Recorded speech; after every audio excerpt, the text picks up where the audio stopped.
We're going to watch a video called America Compared Why Other Countries Treat Their People So Much Better. So this has been something I've been thinking about for a long time, of why other countries say America.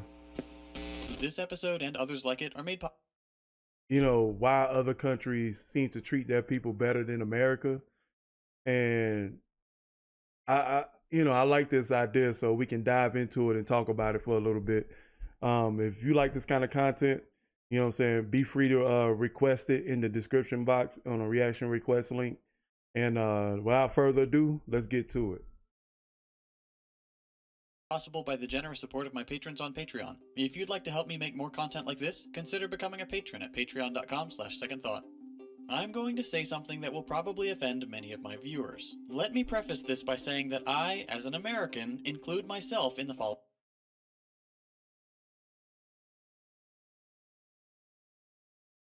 following statement. Americans are quite possibly the Sure, I'll check it out.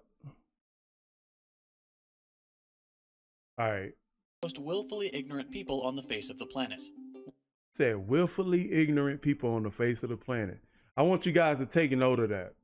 Take note of that statement, because it's a sentiment that I share myself. We have access to the sum total of all human knowledge, yet our understanding of the world rarely extends beyond our own country. And even then, the majority of Americans believe in a vision of the country that does not actually exist. It's not that we're stupid, we just tend to blindly accept that the US is the greatest place on Earth, and therefore don't see any reason to educate ourselves about the realities of the rest of the world. In this episode, we're going to pull back the curtain on how America actually compares to other countries, and consider why the richest country on Earth fails to treat its people with dignity and fairness. I'm going to provide a list of important topics, then for each item we'll compare the American experience with that of citizens from other nations. All right, that's one key thing. So now we finna learn about the comparison, because even when I look at countries like the Netherlands, the Dutch, how they treat their people, what they allow their people to eat, the dietary laws in that country, you got to compare it. America to, like, for example, America is like the most obese nation on earth. So why are we obese over here? Why do we have so much mental health? Why do we struggle with so many things if we live in the richest country in the world?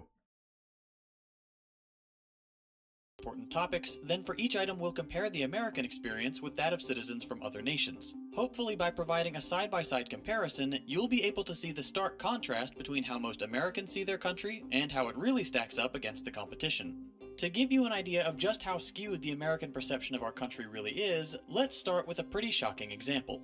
Compensation for what are considered low-skilled jobs. We'll take the quintessential American company, McDonald's. McDonald's is the world's largest restaurant chain by revenue. It operates in over 100 countries and serves over 69 million customers every day. As of 2018, McDonald's was the second largest private employer, with 1.7 million employees, behind Walmart's 2.3 million. How many times have you heard someone refer to McDonald's jobs or workers in a derogatory manner? For some reason, people who work at McDonald's are seen as inferior or lazy or have any number of other unfair and unkind assessments leveled at them. That's one thing that's true. People look down on McDonald's, like working at McDonald's. Like you just totally fell through life. And I fell for that okie doke too. I used to work at Dairy Queen. I worked at Dairy Queen for like a week and I quit because somebody I used to like in school saw me working at Dairy Queen and I quit. Probably stems from the old notion of flipping burgers being a job anyone can perform. But the animosity towards low-wage workers has grown significantly in the past few decades. And in America, McDonald's Ooh, boy, that smoothie look good in the workers mug. really do suffer a low wage. As of 2020, the average crew member at McDonald's makes $9 per hour. The average McDonald's cashier makes $8 per hour. The federal minimum wage in the United States is $7.25, a rate which has not been raised in over a decade, and which should not be considered a reasonable wage for any position, considering the fact that a full-time minimum wage worker cannot afford to rent a 2-bedroom apartment anywhere in the United States. Facts. Facts. A full-time minimum wage worker cannot even afford to live.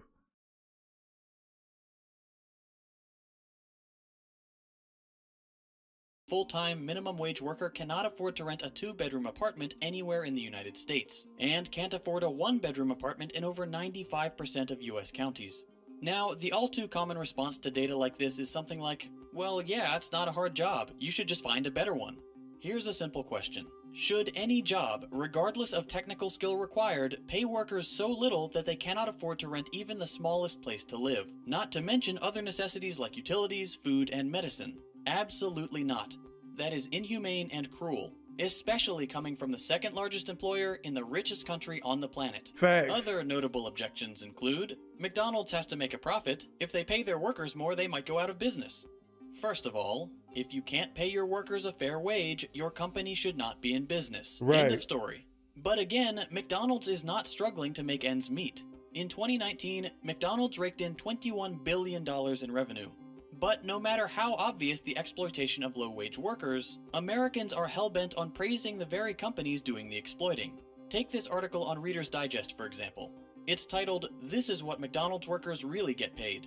You see that and think, oh, nice, finally some news showing how poorly these workers are compensated. Then you scroll down and nope, they're actually praising McDonald's, saying things like, the food chain is also great for paying their workers fairly, and McDonald's is one of the highest paying fast food chains in the United States. But that's a lie. This level of sycophancy is insane. If $8 or $9 an hour is some of the highest pay in the industry, that doesn't indicate that McDonald's is paying fairly, it indicates that a massive chunk of the population is being paid poverty wages. This is where taking an international perspective is so critical. If all you see is feel-good stories about how well McDonald's workers are paid, you'll never know how badly American workers are actually being treated.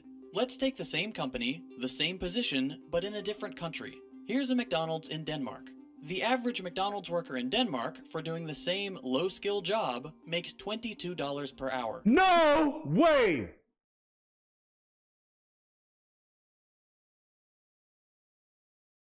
I'm moving to Denmark. I'm moving to Denmark. Dude.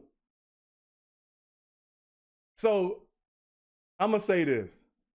So, a postal worker in a different country could probably make up to $40 an hour if you want to contrast both of the pay. We going from $10 an hour to $22 an hour. Then they need to run me about $40 an hour at the post office right now.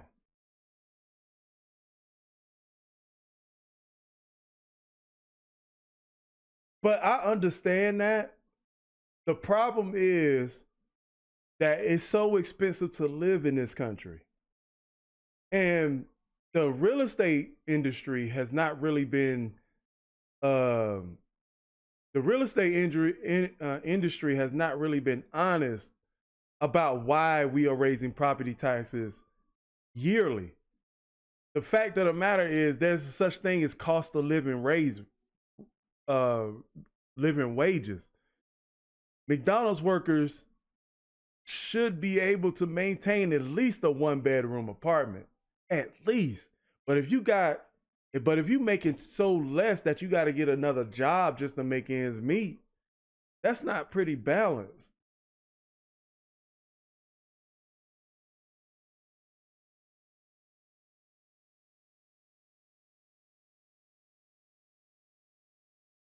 Well, hold on, you hear Reader's Digest scream from across the Atlantic. McDonald's workers in America get paid vacation. Let me see. Hobson say, think about it like this. They have only raised the minimum wage $5.25 in the last 60 years. So they argue inflation, but it's like, bro, you ain't raising. Exactly. It's just like what I just said. Everything is going up, but yet the wages ain't. And that's fine, but I should be able to afford to live. Even though if it's expensive to live in Denmark, I should be able to afford to live in Denmark. Right, so they get like, if they don't have a mandatory minimum wage, then they just pay their workers what they feel like they believe they worth. Because believe you me and Sweetie would not be working where we work if we can make $22 an hour at McDonald's.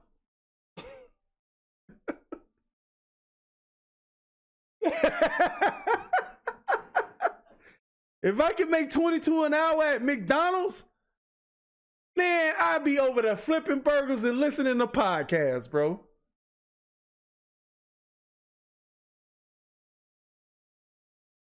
If we got so many fast food chains in this country, for the simple fact that we can't, these workers are not being paid what they worth. Come on, man.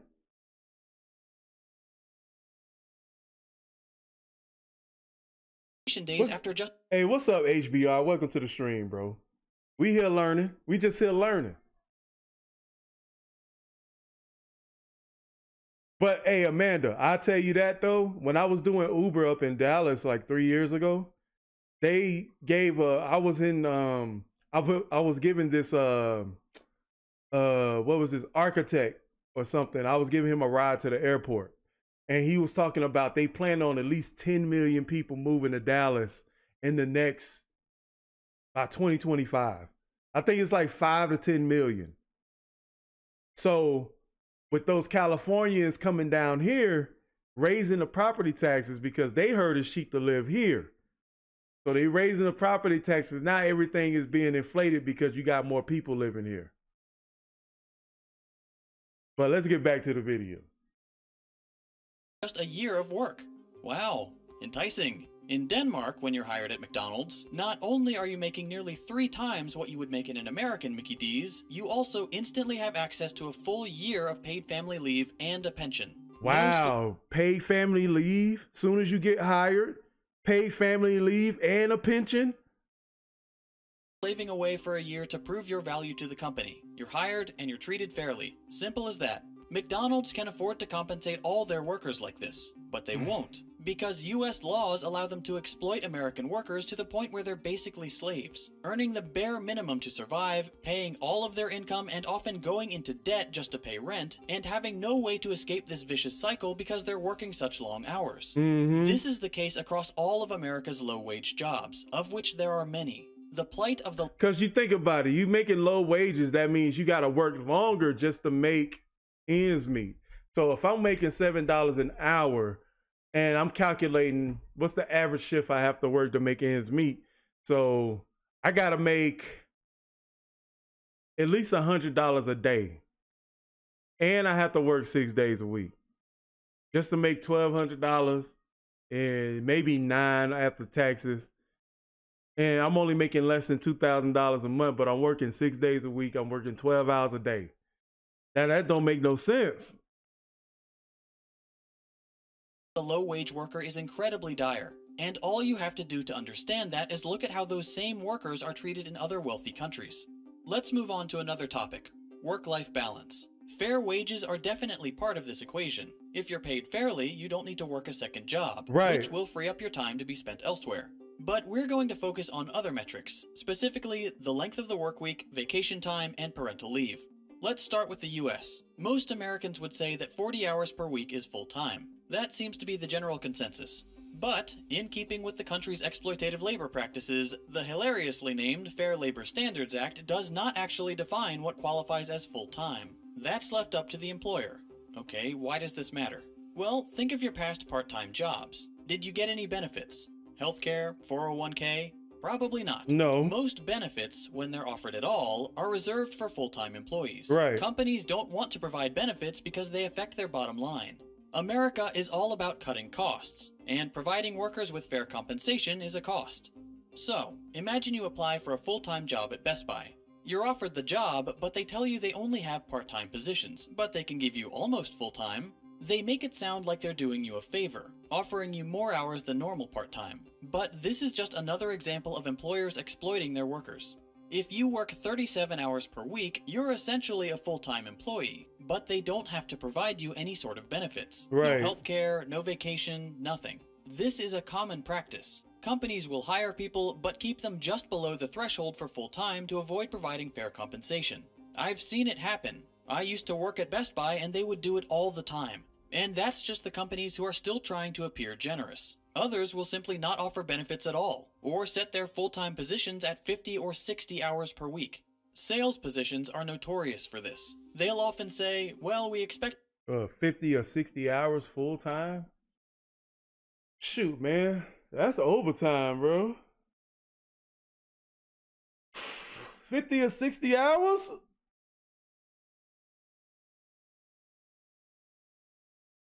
Nah, this is a video called America Compared, Why Other Countries Treat Their People So Much Better. Let me see. Say we be conditioned, bro. I mean, when I think of McDonald's, I think of Michael Jordan. They think they call it corporate welfare. Here's corporations paying their so low the employees all qualify for state aid. That's crazy. It's a vicious cycle. Per week. Sales positions are notorious for this. They'll often say, well, we expect you to work 40 hours, but all the top sellers are working 60 to 70 hours per week. This is coercion. They're trying to pressure you into working more hours to benefit them, and the compensation is never what they claim it will be. By allowing employers to define full-time work, American workers are held captive by corporations, forced to either work absurd hours to qualify for full-time benefits, or find a second job to help cover the cost of things like health insurance. Both of these options lead to a terrible work-life balance, and as real wages have decreased and benefits have been offered less and less over the years, huge numbers of American workers have developed an unhealthy work-life balance. For example, in 1960, when workers had real bargaining power, only 20% of American women worked. Today, 70% of children live in households where both parents are working full-time. Where does all this lead? As of 2020, over 85% of American men and 66% of women work more than 40 hours per week. We work 137 more hours per year than Japanese workers, 260 more than the British, and 499 more hours per year than the French. Why do other countries have such a better balance? Because many of them have laws that cap the length of the full-time work week. Companies are required to pay their workers fairly and allow enough time off for employees to maintain a healthy work-life balance. That's not the case in the US. Vacation time is a similar story. Whereas many other countries mandate that employers provide paid vacation and sick days, the US does not. In every industrialized nation, workers get more paid vacation days and holidays than in the US. Here's a depressing... That's crazy. Because even with my paid vacation and sick leave, like if I call in to use some of that, they can actually dictate whether I get it or not, based off my excuse or my absent history or something like that. Y'all gave me the time to use at my leisure, yet y'all challenged me about what I'm calling in for or whether you believe it's true or based off of habit. I understand that to an extent, you know what I'm saying? But I do agree, you know what I'm saying? Like you have to work hard just to get paid vacation. You say, I feel you. I'm a landscaper. I only get 1,400 pounds a month salary, so no overtime pay, but still do 10 to 12 hours, and I bust my 5 to 6 days all week, all year. Whew. Nation, workers get more paid vacation days and holidays than in the US. Here's a depressing graph to illustrate just how poorly we treat our workers. France 31, Spain 34, Austria 38, America 0. 0 paid vacation days, 0 paid holidays. Wow. And remember, these are the mandated figures. Every Austrian worker gets a minimum of 38 paid days off per year. Wow, even in the worst possible employment situation, they'd still get 38 paid days off. In the US, many workers are lucky to get Christmas or Thanksgiving off at all, and the odds that it's a paid holiday? Next to 0. Let's move on to our final comparison. Dude, 38 paid days off guaranteed. 38? How many hours is that? Let me see. 8 hours of work for 540 hours. So you get 540 hours worth of paid leave off the top.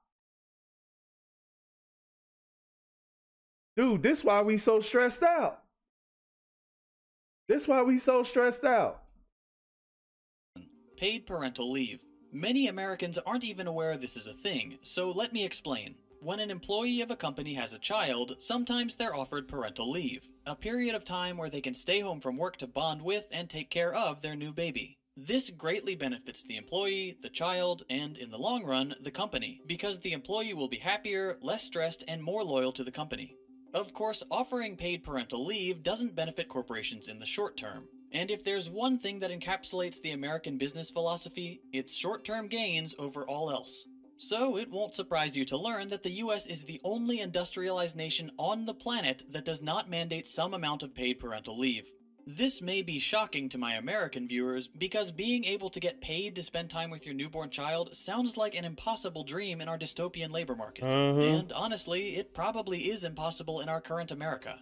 We're so invested in self-destructive capitalism that even suggesting the possibility of paid parental leave would put US politicians out of a job. That's not the case in the rest of the industrialized world. In fact, every other OECD nation, and even in many third world countries, new parents are guaranteed at least several weeks of leave. Let's take a look at a few of them. Now, here's the thing about the leave. They got, now hearing this stuff kind of makes me think different about FMLA. Because FMLA protects your job, but it doesn't guarantee pay. So even FMLA might be a trick because there's no payment attached to it. You know, it just keeps you from being in the office and getting written up. So if I have a child, yeah, they'll give me the time off, but they won't extend any separate pay in that FMLA. Like, you know, sometimes they'll have it to where you get paid time off, you get personal days, and you get sick leave. But there's no leave attached to FMLA. Like, it's just job protection. That's it. We have maternity leave, but only few jobs actually pay you for maternity leave.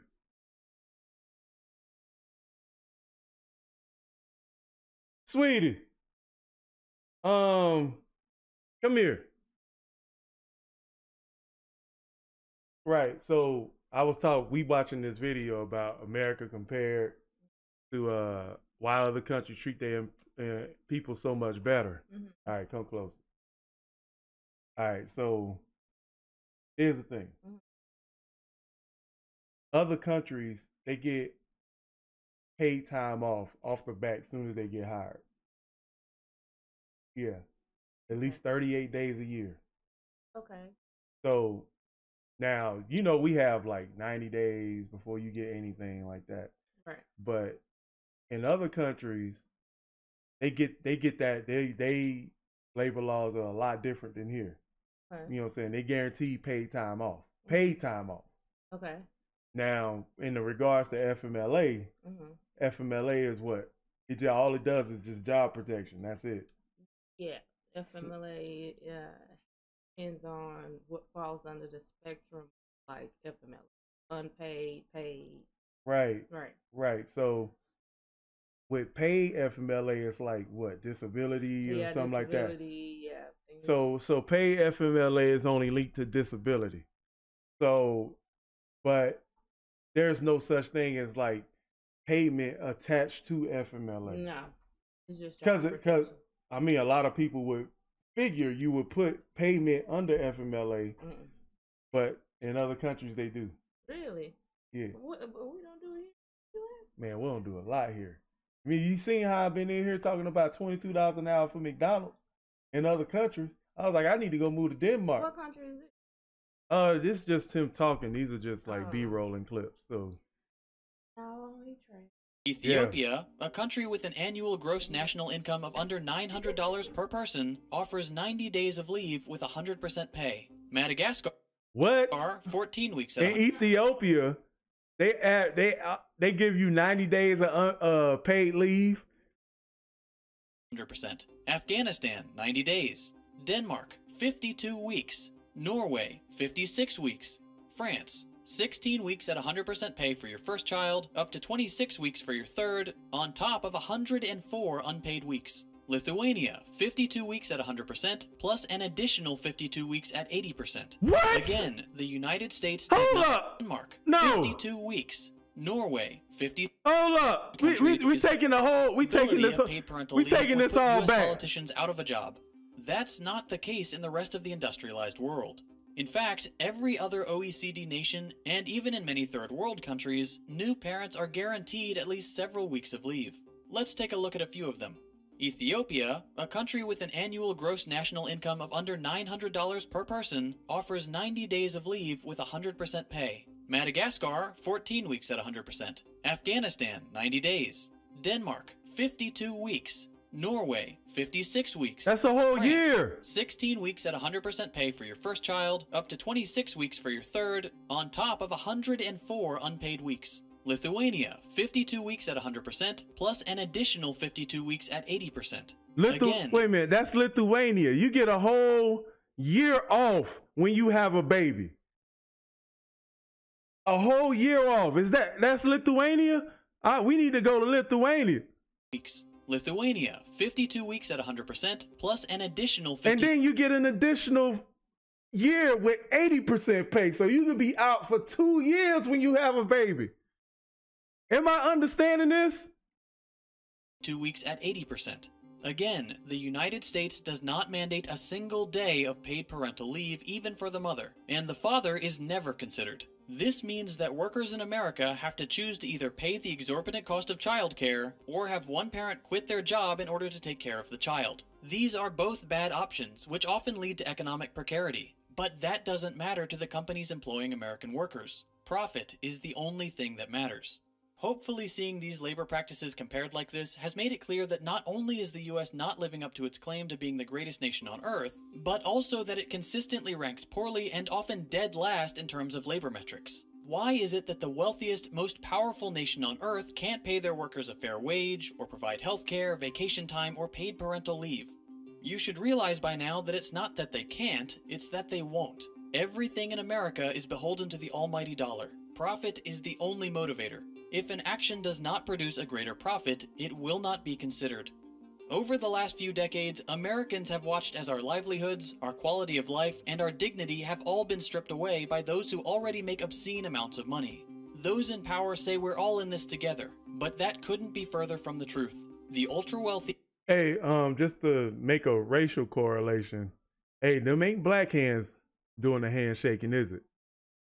And the world's largest corporations rely on Americans remaining ignorant. They rely on us accepting the lie that America is the greatest nation on earth, that it couldn't possibly get any better. All you have to do to shatter that lie is to take a look around the world. Other nations take care of their citizens, even in... Oh, you changed your name? Oh, HBR at the crossroads. Oh, okay. What's up, hillbilly? Impoverished nations, or nations that we've bombed into oblivion, take better care of their people than the US does. American workers need to relearn the language of class struggle and work together to break the wheel of the capitalist machine. If we want to claim that the United States is the greatest place on earth, we need to make it that way. I mentioned at the beginning of this video that this kind of content is supported by my patrons on Patreon. This type of video, while very important, is something that sponsors won't touch. In order to pay the bills and keep this channel running, I rely on AdSense revenue, sponsors, and donations from generous viewers. By producing explicitly anti-capitalist content, I lose out on both sponsors and AdSense. If you enjoy the kind of videos I'm producing and you're able to chip in even $1 a month, I would greatly appreciate the support. You can find my Patreon page and join our growing Discord server at patreon.com/secondthought. If you enjoyed this video, consider dropping a like. If you hated it, a thumbs down. You can check out my previous episodes by clicking the links on your screen. Thanks for watching, and I'll... Wow. I ain't gonna lie, that's crazy. I knew the discrepancy was big, but I didn't know it was that big between the countries. You know, like I said, it's just the foundation of what America is. America was the founding fathers started slavery. So that spirit, it perpetuates through our entire society. It's a freestyle Sunday. I didn't mean to interrupt, so abruptly cut me, tripped me. I know that God loves me cause he's patient, kind, also long suffering. I don't know how he puts up with our fussing. Kicking, screaming, complainers don't touch me, trust me. Cause if they knew me, I'd be passing by the saints so much I drew breeze similar.